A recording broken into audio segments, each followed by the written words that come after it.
Hello and welcome to episode number 282 of the Launch Lounge podcast. On today's episode, you're going to meet someone who has turned her darkest moments into a thriving seven-figure business that is literally changing lives. You'll discover how to build a successful courses business in the most unlikely niche, why consistency beats perfection every single time, and the mindset shift that transforms selling from scary to service. This conversation is going to blow your mind, so stay tuned.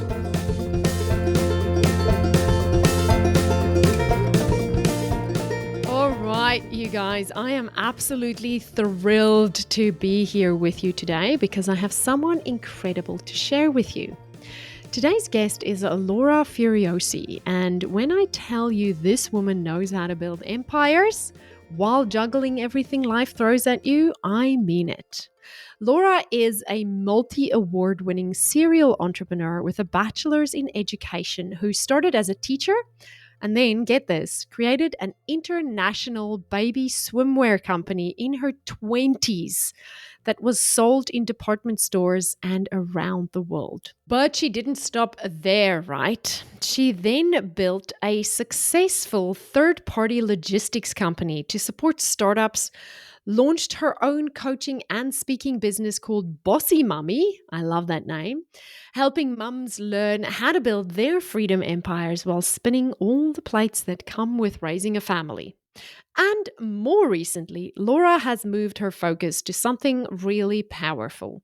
Her Spotify and iTunes chart-topping podcast, The Divorce Course Podcast, and the DIY Divorce Blueprint online course that supports women going through divorce and separation.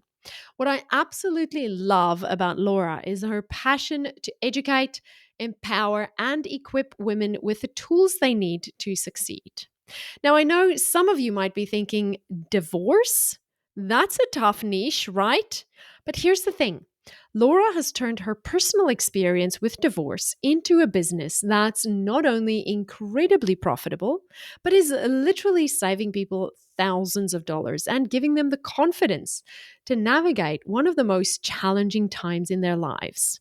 So, if you're wondering how to turn your expertise into a course, how to build an audience in any niche, and how to overcome that icky feeling about selling your services, this conversation is going to give you exactly what you need. Laura, welcome to the Launch Lounge. Laura, thank you so much for joining me today, and thank you for coming on to share your story with my listeners. Thanks for having me. I love seeing online course creators be as successful as you are. And I will never forget the day when we just started working together and you sent me your spreadsheet with all of your launch data, beautifully tracked out, tabs galore, because you have launched this course. How many times have you guys launched your course? I think this is our third year and we do it 4 times a year. So Yeah. Okay. Yeah. So a lot. Okay. Yeah. And I, it's that thing. It's just that 10,000 hours of experience that you just get by doing it over and over and over. So, to give everyone a little bit of background, can you just tell us?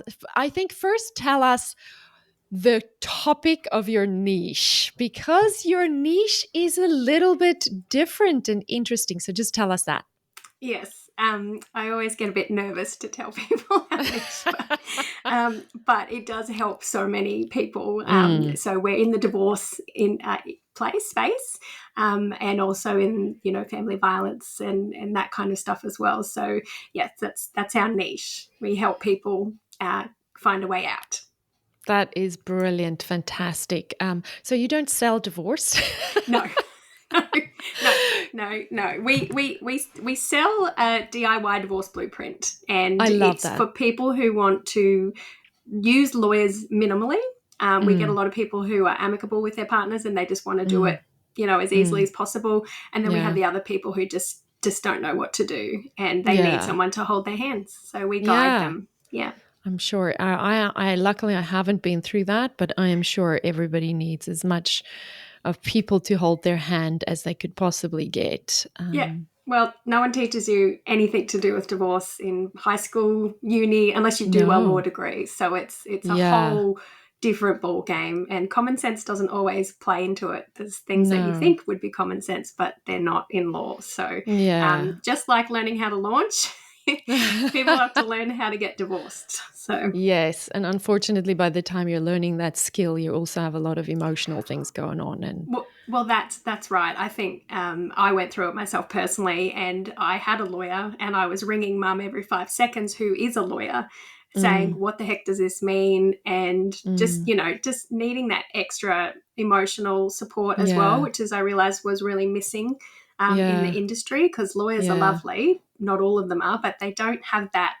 Mm, They're so used to doing it. I think they don't pay mm, attention to the fact that this is one person's whole life, yeah. and it's a big deal. Yeah.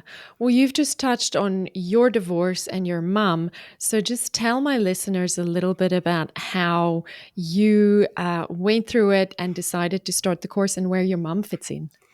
Well, like I said, I was going through a divorce, and before I'd made the decision, I was ringing mum, asking her questions for a friend, because I didn't want to tell mum either, Oh, because she I wasn't probably sure. knew. Do you No, think she she? didn't No. know. She did Okay. not know. And so that was helpful, just having some background Mm, information before I left. And then mm, after I left, I went to a lawyer. Mum couldn't represent me, because she's mm, too close to the situation.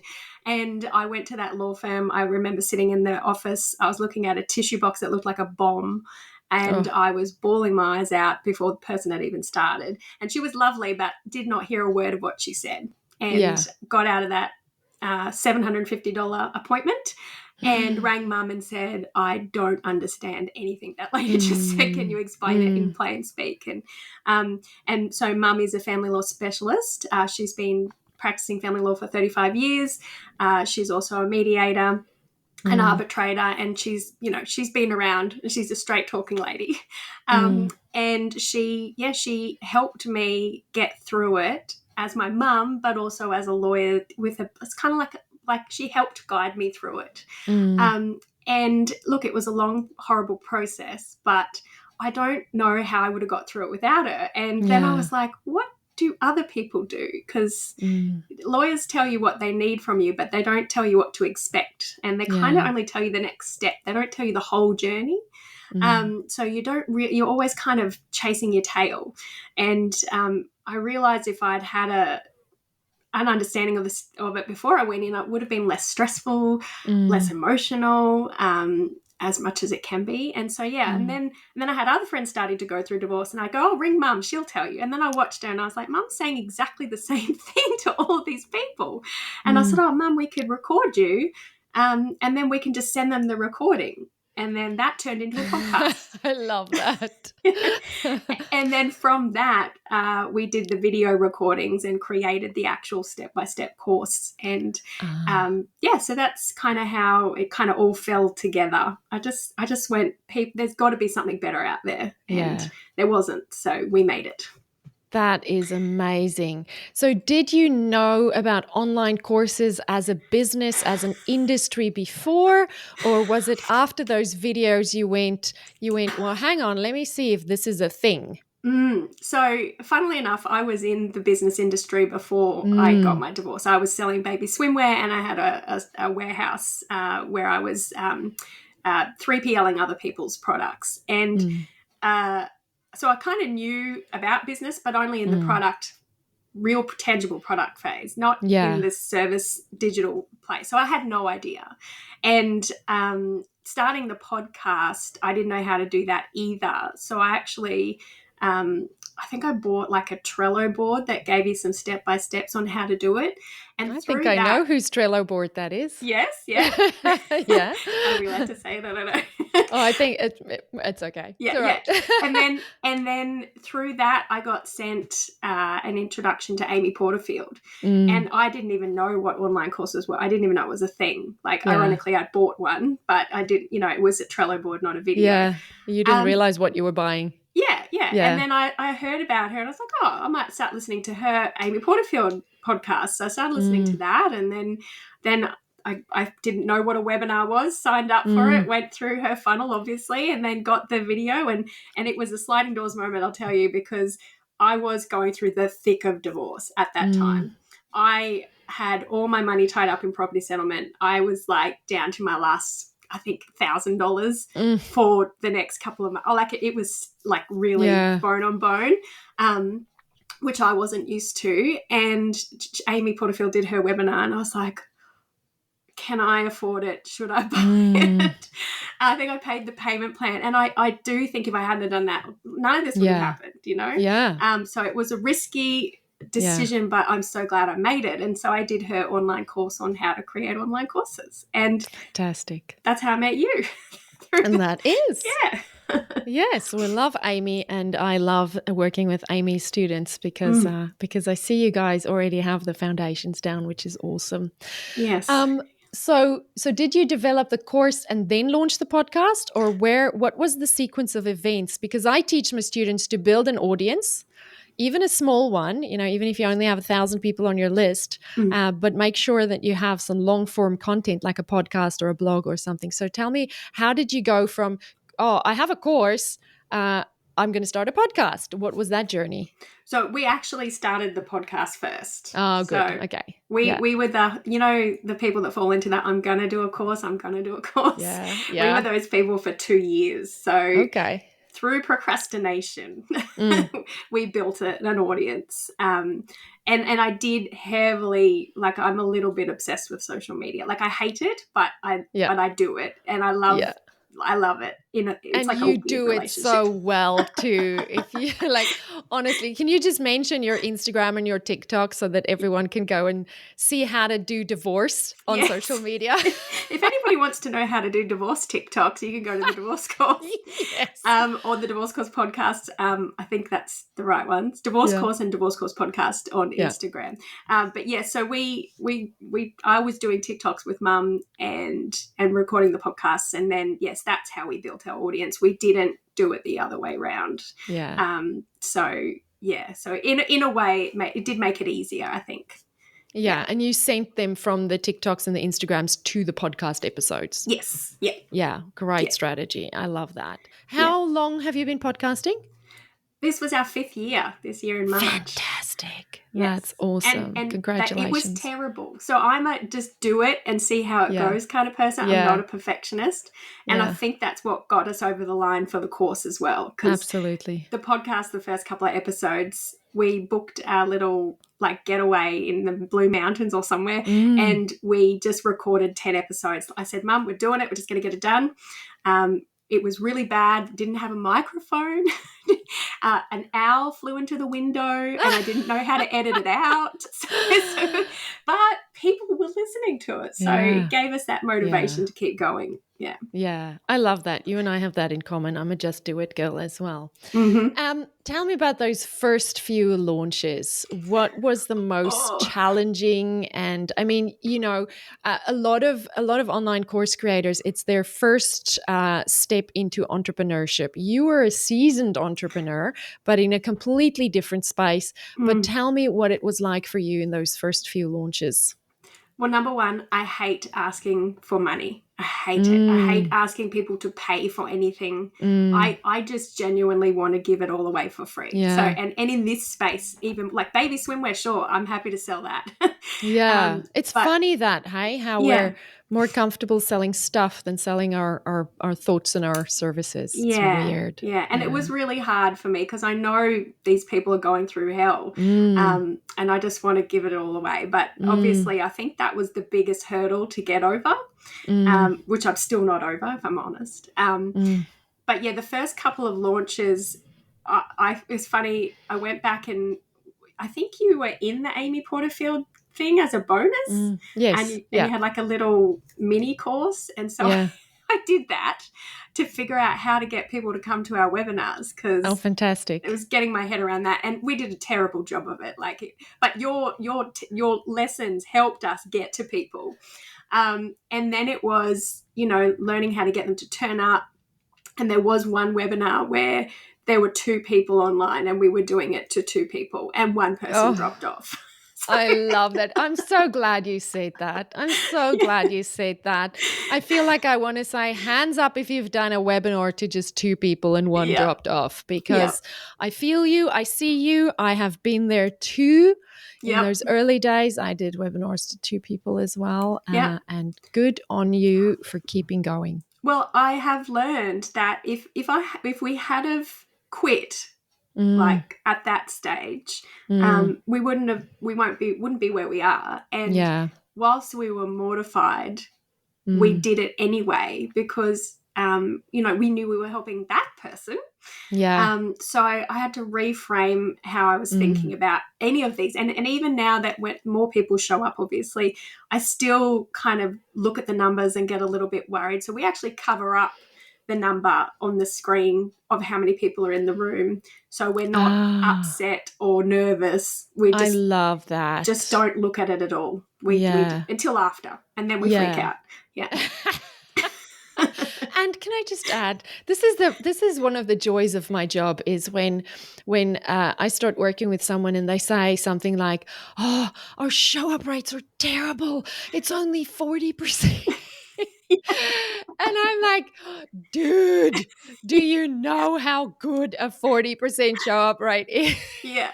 I is?" loved that when I was so embarrassed to give you our numbers on our dodgy spreadsheet, and I was like, "Oh, I'll give this to you." And the spreadsheet, by the way, was I did your other course. What's that other one? The evergreen one. Yeah, I don't. Yeah, one of the other courses, Yeah. and it had a spreadsheet in there, and I said, "Mum, we've got to do spreadsheets. We've got to look at numbers." And I hate spreadsheets and I hate Mm. numbers. But yes, and then I was so embarrassed to give it to you to look at. And then you told me that it was a good shop rate. And I It was was like, it was a good spreadsheet. yay.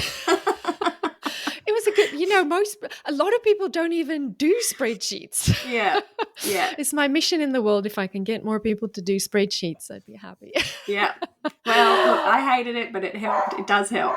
Okay. Yes, and you have kept meticulous track of all your data, which means we can easily look at it and go, yep, this is what's working. We're going to keep that. And this is the things that aren't working as well as we want them to work. Let's work on it and fix it. And I will Yeah. say that you are the kind of person who jumps in and just gets that fix going very quickly. So I'm very excited for your launch that's coming up.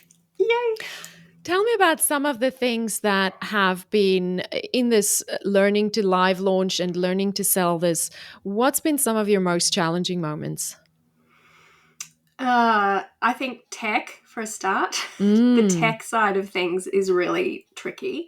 But once mm, you figure it out, it's pretty repetitive. yeah, So even though I'm still not a tech person, I have found that it's repetitive enough that it's just kind of, I just go, okay, I do this, then I do this, and then it's done. yeah, So I think the yeah. tech was a big challenge, but also, Mm, like I've said before, it was the selling part. So in the mm, live launch, we would do the talk about, things that people really want to know, and then we'd kick mm, into this sales pitch, and I yeah, just wanted to vomit. yeah. That's been really hard. Well, Yeah. let's dig into that a little bit because I think a lot of people feel the same way. And Mm. I talk openly about how when I started, I didn't have a clue what I was going to teach people, but I had a background in sales. And so I decided I'm going to be a sales coach. And then I became a sales coach who couldn't sell my services because I felt yucky about selling my services because it's not the same as selling stuff to people Mm. that aren't, and having a company back you and you're just selling the stuff, Yeah. it's very different. Yeah. You said that you still struggle with that a little bit some days, but Mm. I know you're feeding your family really well on your online course money. So what are some of the things that you've learned to be more willing? I'm not going to say comfortable because I don't want to assume that you're comfortable, and I think a lot of people remain uncomfortable. Yeah. Uh, so tell me a little bit about what are some of the things that you used to become more open to asking for the money? I think I saw over time, so what I actually do before I even go into a webinar now is read some of the thank you letters Oh, I and some love of the that. emails we get from people to Mm, say, thank you so much, this has changed my life, or it's helped me so much, like, I can't put it into work. Like, so we read those stories, I Mum and love I, that. just a reminder, okay, Yeah. this is helping people. We're Yeah. not ripping Yeah. people off. We're not trying to steal their money. Mm. And we're providing really good Mm. information. And if they want to continue working with us, they can. And if they don't, they don't have to. And I think I've kind of taken on that. We're helping people. If they want more help, they can have it. If they don't, that's fine. So I think, it's kind of become, I felt the desperation in my voice leave, I think, over time, because I'm not putting that pressure on them, and I'm not putting that pressure on me anymore. I'm saying this is available. If you want it, great. So I'm, and like I said, I've always been a marketer. I've always been a saleswoman. Like that's in my bones. But it is a different approach. And I think once Mum and I got our heads around how much this helps people, we're helping people. We're not selling. We're helping. Yeah. And that mind shift has really helped a lot. Oh, that's wonderful. That's fantastic. And what is as a result of that, I mean, you guys are growing pretty fast as well. What do you think are some of the things that's contributing to that growth? I think it's our connection with people. And I know you've looked at some of my terrible lead magnet emails, but I was and have been writing every couple of Fridays just a connection email, just going, hey, I know what you guys are going through. I remember when I was doing this and it really sucked. And those ones, we get these emails back. Like I get it's kind of upsetting because on Fridays, my job is to clear out my inbox and send out an email. But then I send that email out and I get 100 emails back from people wanting to tell me their stories and talk to me, which is fantastic. But I'm like, oh, I've got to clear that out again. But it's the connection. So when the people come on the webinar, they feel like they know us through the emails and through the podcast. And it's a personal, trusting connection. And I think over time that trust has built, and the personal part of it has solidified it. It's a relationship already. Yeah. That stands out in your brand so much. In everything that you do, I can feel and see that it is underscored by I'm here to support you. I'm here to help you. I know this sucks. And I will be there for you. And that makes conversations where, I come in as the marketer, kind of similar to the lawyer, come in and we have a job to do. And I say, well, Laura, let's overcome some objections today. And then we've got to bring that back now, bring it back a little bit and remain on brand with that, leading with that compassion and kindness. It's a weird, tricky balance, and it's because I know what it's like, and people are opening those emails when they've just opened an email from their lawyer saying you've got to leave the house, or you've got to sell the car, or you're only going to get this much in property settlement, and all these, and the kids side of things, which is just devastating for some people. So they're opening that, and the last thing they want to read is a marketing email from us. So, I really, there's no point. I have to be personal. Otherwise, it's just, it's not going to connect with them. The poor people going through it. Yeah. And I will say, I have opened one of those Friday emails and I was like, oh, I feel a little bit seen. I feel a little bit connected, and I'm not even going through divorce. But you're really good at writing those emails. They're brilliant. It's funny because I was really bad at English. I also have dyslexia. I can't spell for the save the life of me. So thank goodness for ChatGPT. Well, I will tell you, me too. If it wasn't for the internet being able to help me present it, I can write, but I can't write correctly. Yes, Same. Yes. Yeah. Aren't we lucky? I feel Yes. like if we had to do this old school, like even like how we did it when we were in school, we'd be in Mm. trouble. Mm. But nowadays, thank goodness, there's things that can help people like you and me shine. I'm sure there's still plenty of spelling mistakes because I was Oh, looking yeah. at the lead magnets I made up like 4 years ago or whatever, and Yeah. that was pre ChatGPT. There was plenty of Mm-hmm. spelling mistakes, but they still Yep. worked. They still work. Yes. Yeah. Yeah. And I just hope people find it quirky. Yeah.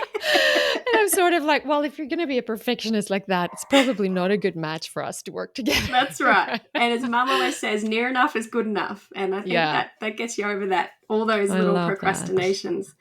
I love that.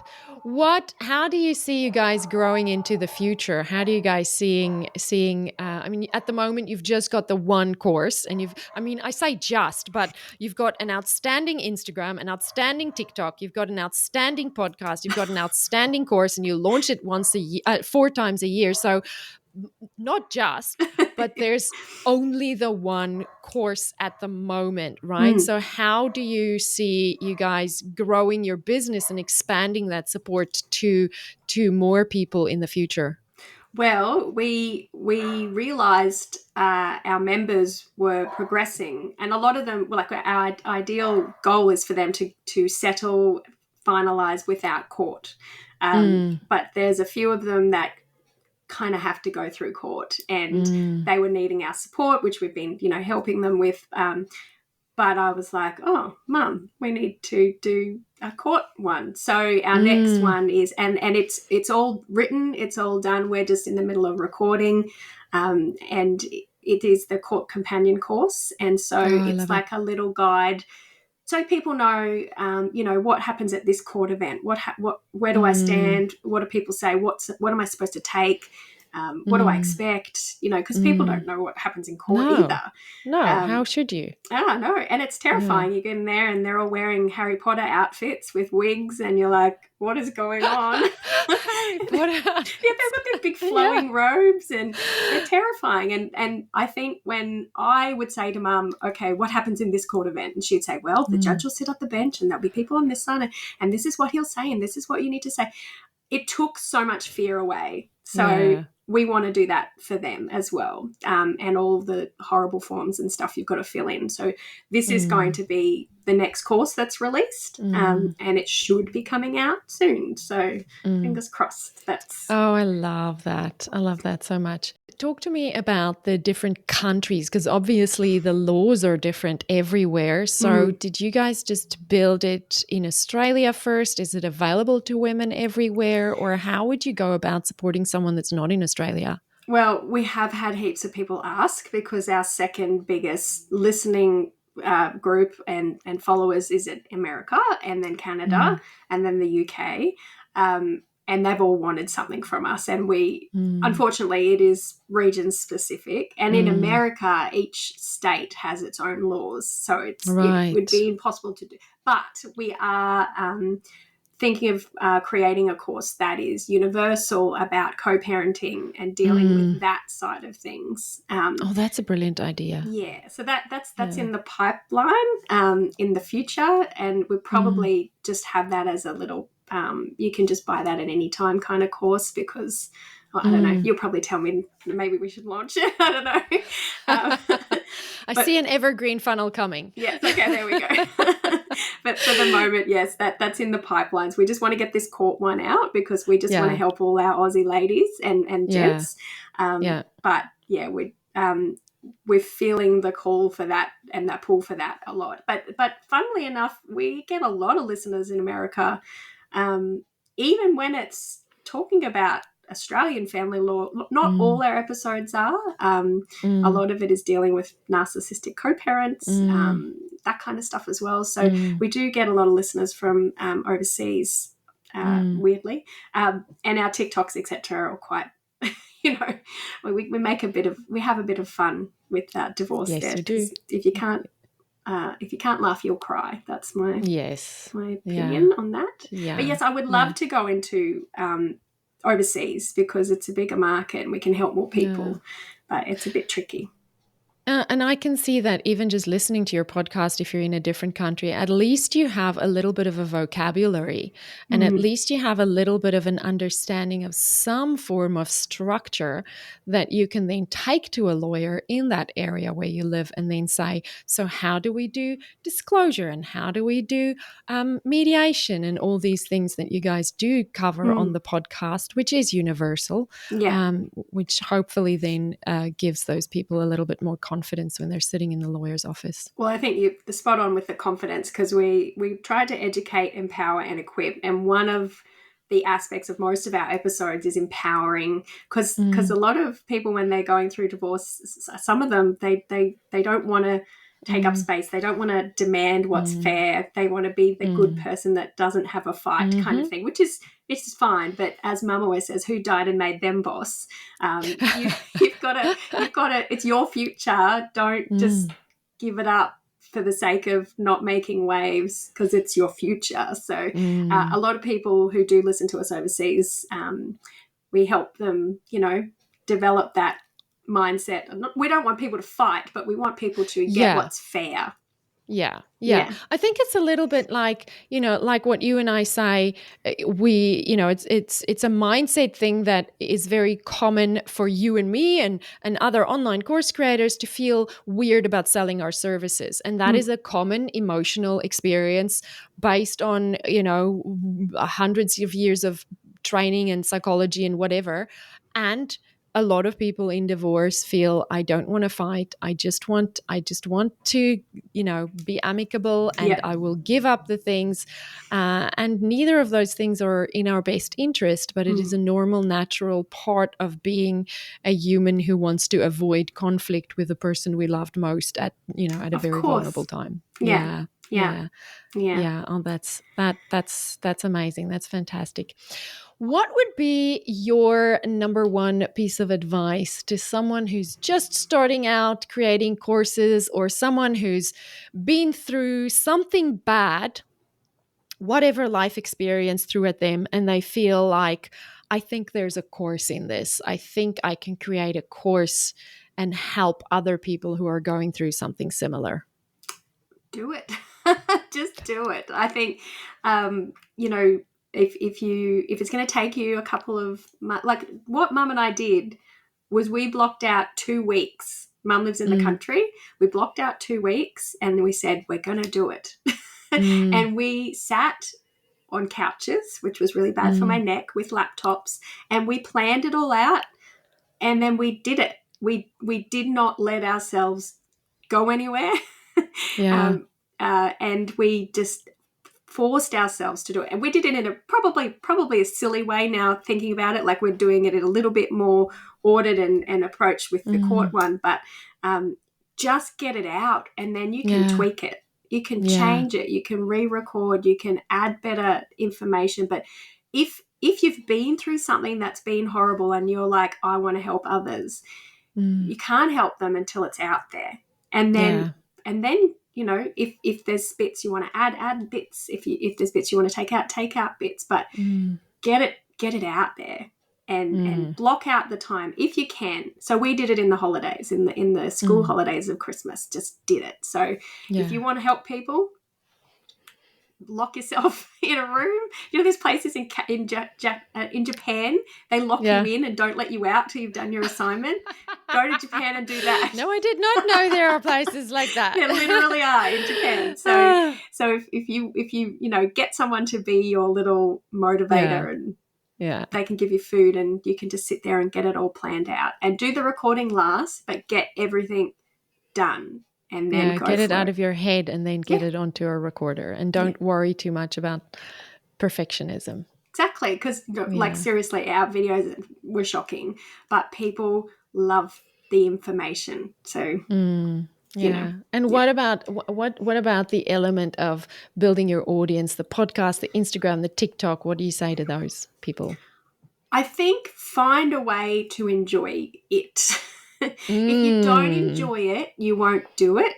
Yeah. And it's consistency. I say that all the time. I've always said consistency.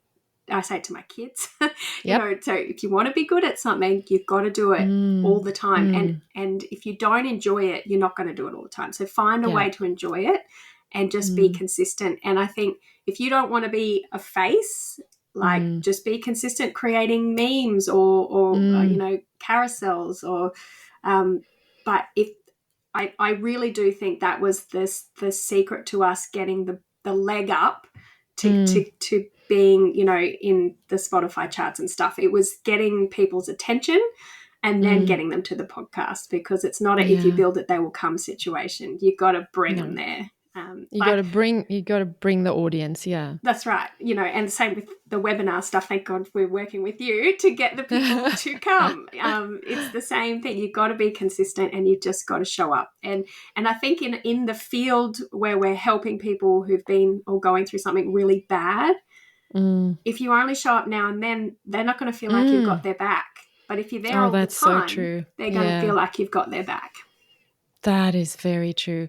And that's what I think, that's one of the things that one of the first things I noticed when we started working together is how consistent you have been over a long period of time. And there's no tactic, there's no quick fix, there's no hot new strategy that works as well as consistency over time. That's very true. Yeah. Very true. Yeah. Thank you so much for sharing your story. We've spoken about all your socials and things, but just tell the listeners about your podcast and where can they go to learn more if they're in the space where, divorce or separation is a consideration, or even if they just want to come check out your cool marketing. My cool marketing. So the Divorce Course podcast, it's on Spotify, Apple, YouTube, where the streaming services are. You can go and look at our TikTok, the Divorce Course. I think it's is it? Okay. I'm just going to quickly check. That's a lesson I need to know. Yes, it is just the divorce. Oh, it's at the Divorce Course podcast on TikTok. And Instagram is the Divorce Course. And you can go and have a little squizzy at those. If you're not going through divorce, just make sure you tell your significant other that is you are not. Because, that would be slightly awkward. Yeah. Yeah, I had to tell my husband, if you see emails that look dodgy, don't worry. That's very funny. And Laura, I'm getting married in a couple of months. So congratulations. I did not know that. Yes, I am getting married. That is fantastic. Yes, so that is awesome. Happy rainbow at the end for everybody. I am so happy for you. I was actually going to suggest maybe another product you could consider is a post-divorce dating app. Yes. Or a dating course, a post-divorce dating course. Ironically, we are already working with someone who is doing that. So we've actually got a survey available if anyone wants to do it for over 40s who are going through dating and dealing with the platforms, because they are a nightmare. So you can email me at thedivorcecourspodcast@gmail.com and I'll send you the link so you can do the survey. I'm so glad because I love that. I was on a walk yesterday with a friend who is going through this, and it just breaks my heart. She said to me, she's just in this moment, she's going, what if I'm alone for the rest of my life? And I'm like, dude, you are such a catch. Yeah. You are not going to be alone. And but there's just no way she can see that at this time. And my friend grabbed my phone and created a Tinder profile for me. No, it was Bumble. I don't know, one of those. And I was like, no one's ever going to love me. Who's going to want me? And then she did that. And you find out very quickly how many people actually are interested on those apps. So yes, I'm sure your friend will be fine once she gets through it. I know she will be. She will be. But she's needing your course more right now in your dating app. Yeah.